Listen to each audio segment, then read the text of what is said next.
Hi there, it's Kevin with Gathering Magic Combat with match number 4 with our budget storm. Yes, we'd like to play first. I don't think this is necessarily that good of a hand. Versus some hands you do like to just go land, go with Storm, and guarantee to have 4, and then not really draw it. I mean, we have 12 more lands in our entire deck. We have a Gitaxian Probe. I think we have a Pyretic Ritual and a Desperate Ravings. I think with the Desperate Ravings we keep this hand, because we can get rid of some excess lands later on. But I'm not liking this hand. With this particular deck, with the Faithless Lootings and the Desperate Ravings being very, very heavy, I think that keeping a huge a high land count hand is actually acceptable. But if you're not running this version, I don't know if that's the correct line of play. I'm gonna go ahead and just Gitaxian Probe him for 2 life. We're playing against the it's just gonna be Titan Shift probably is what we're playing against. So Valakut and a Primeval Titan. He's got a pretty decent hand, nice ramp, and we'll go ahead and Thought Scour ourselves. And find another land in a Gitaxian Probe, and find another land. So good news is we already have 4 cards in the graveyard. We'll be racing our opponent. I have a Sulfur Falls next turn for Desperate Ravings at the end of his turn. Best case scenario we can draw into is just a Pyromancer Ascension or a Goblin. And he did find a Search for Tomorrow off the top, so that was good on his part. So we'll go ahead and Sulfur Falls. I will Faithless Looting. That's a lot more powerful with our hand. We'll get rid of an island and a mountain, I believe. And still allow us to Thought Scour. So there's our Past in Flames. We're looking great. He'll be able to Farseek this turn. We have no card draw, though. I'm not sure if casting the Desperate Ritual is better than actually flashbacking a Faithless Looting. But hopefully we can draw into something good here. Grapeshot, Grapeshot, Grapeshot, Grapeshot. We don't have the... We have Desperate Ritual, 1, 2, 3, 4, 5, 6, 7. And I think we're going to go for it next turn. So actually I'm going to cast back Faithless Looting. And get rid of Steam Vents.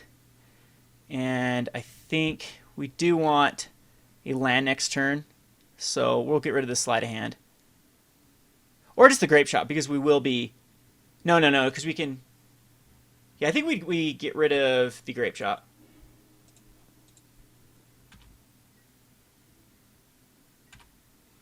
So he gets to play land this turn and Farseek again, but we are definitely going to go for it.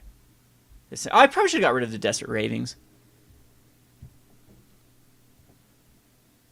We should have enough.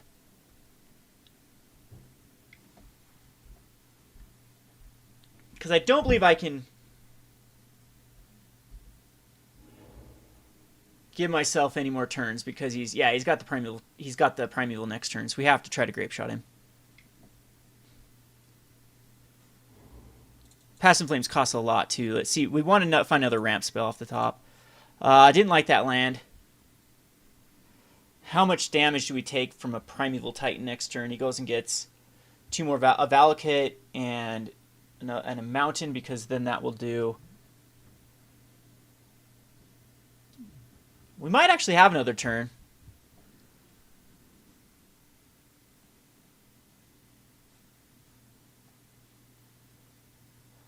But I mean, we have double Gitaxian Probe. I'm thinking we can try to go off here.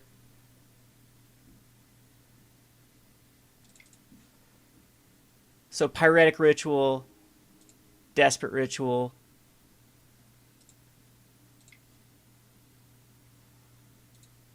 Past in Flames. This might be too quick.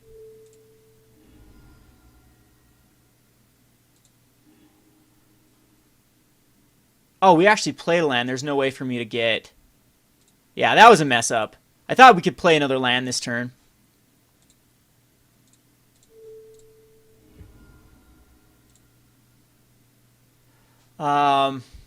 Yeah, I don't think there's any point. Can you do 14 damage in 1 turn? We'll Faithless Looting. And get rid of a Desperate Ravings and a Shivan Reef. And I think you can do 12 damage next turn, so... Yeah, that was a... I probably would have had this. This Primeval Titan goes and gets Valakut and a Mountain.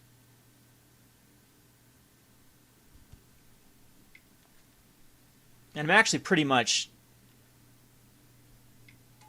For some reason I thought I hadn't played a land quite yet.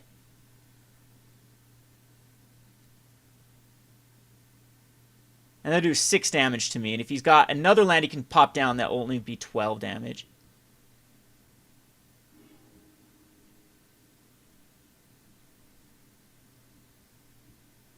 So I should have one more turn.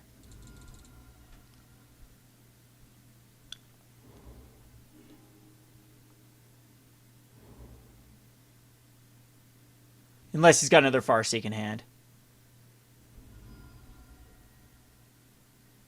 Alright, we do have another turn, but it's going to be very hard to go off here. I don't know if Electromancer does anything. Yeah, especially the Grapeshot in the bin. I think that we...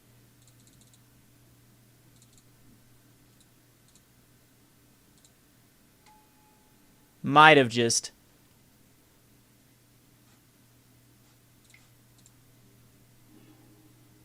Yeah, Thought Scour or Gitaxian Probe doesn't do anything. It would take the Thought Scour. And here's where I think we just lose. Because I can't get up to the Pyretic Ritual. Alright, we'll go on to the next match. Just, that was my bad. I misplayed that big time. We had one more turn. I got a little bit antsy. And I don't think we go empty the Warrens. I think this is just fine the way it is. I don't even think we need to put any sideboard in. I think the Storm is actually quite powerful against this deck because it's a deck that it can go crazy right out the gun. Alright, so this is great. This is a fine hand. Still no Goblin Electromancer or Pyromancer Ascension.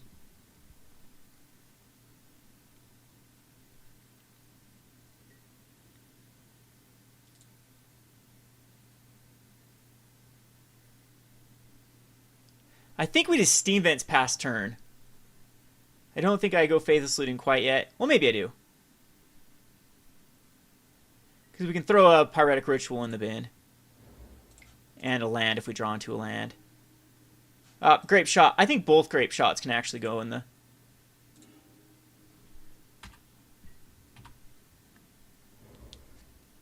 See, if hopefully he doesn't have a Suspend. He does have a Search.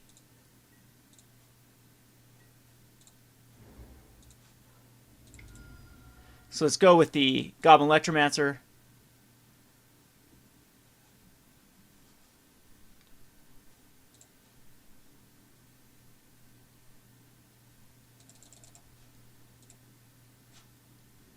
So play the Goblin Electromancer here. And we'll just pass the turn.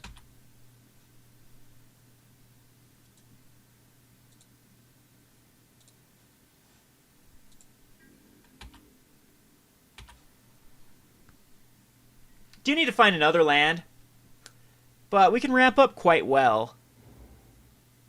Here's the Farseek. We're definitely on a clock. See if we can Gitaxian Probe here. Get some information. He has Opposite Bailoff and a Scapeshift and a Primeval Titan. Still go with another Gitaxian Probe. Still... these rituals I think aren't quite necessary. I think we'll Sleight of Hand first and get the island,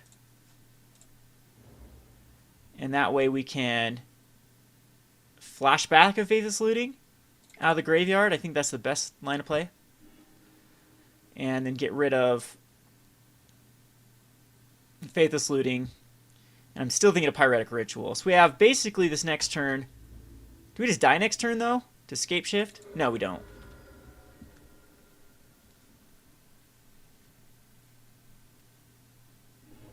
And I don't think you can quite Primeval Titan here. Goes to Explore and Scapeshift. Opposite Bailiff. Alright, so we have to go off this turn. So I need to find a Pyromancer Ascension or a Pass in Flames. Now, I still think we Reef here. It's something...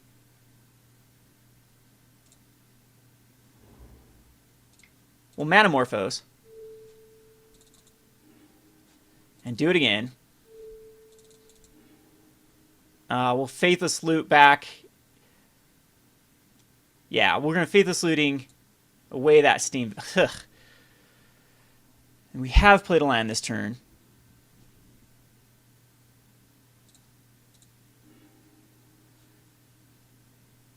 So our storm count is up to 3.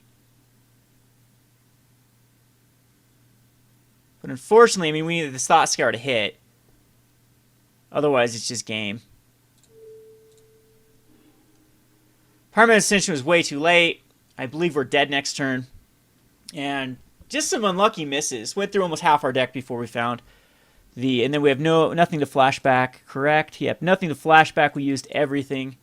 That triple lands in a row. Because Pyromancer Ascension will not find us the correct card. And I believe we die next turn to Scapeshift. There's nothing in our graveyard. No Pass in Flames.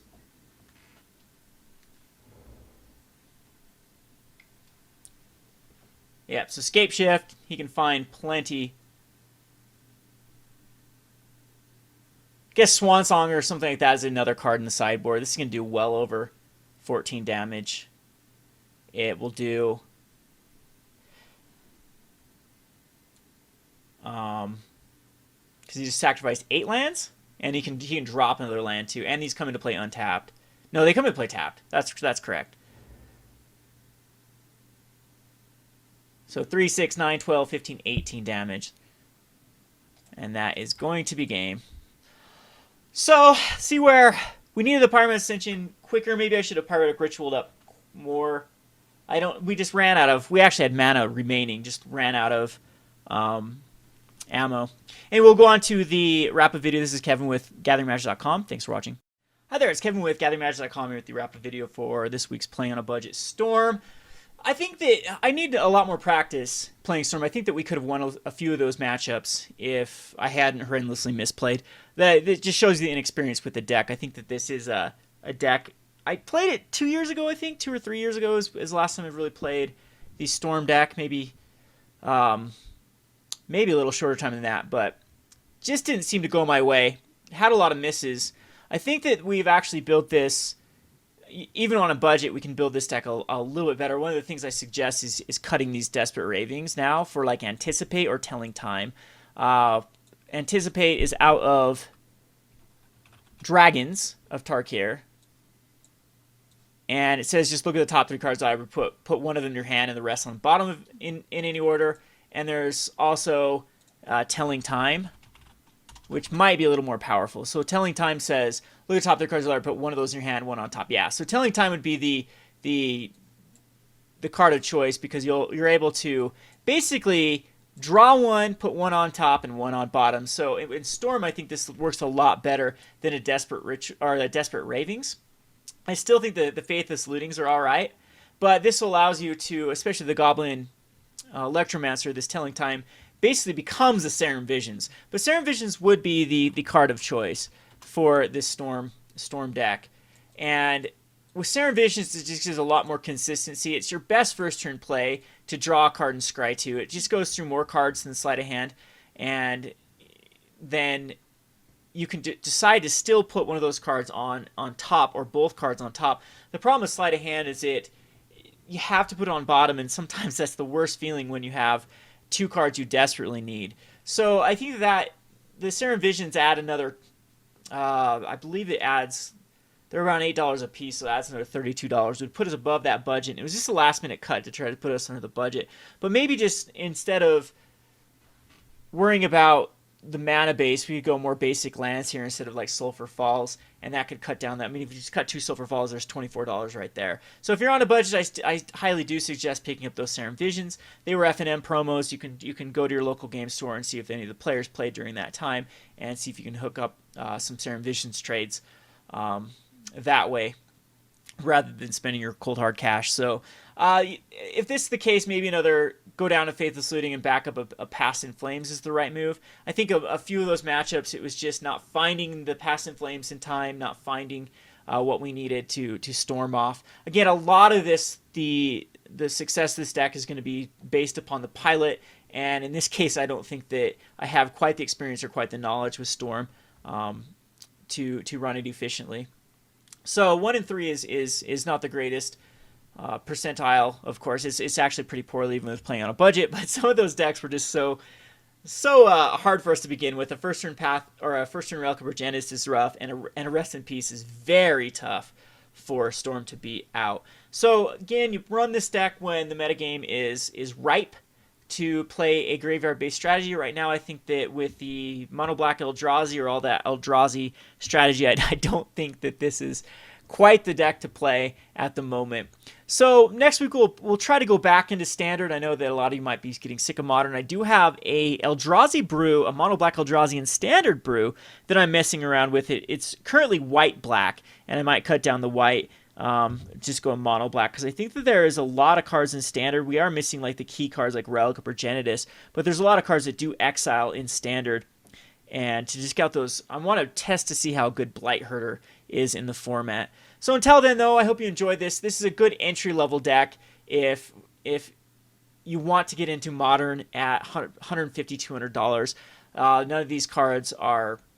I mean, Storm's not going anywhere. It's one of the decks that's been around since the beginning, and I just have to emphasize, this is a deck that you play when the metagame allows this, when there's not a lot of graveyard hate or a lot of Jund decks going around that have Thoughtseize Inquisitions and main board Abrupt Decays, things like that. Anyway, this has been Kevin with GatheringMagic.com. Thanks for watching.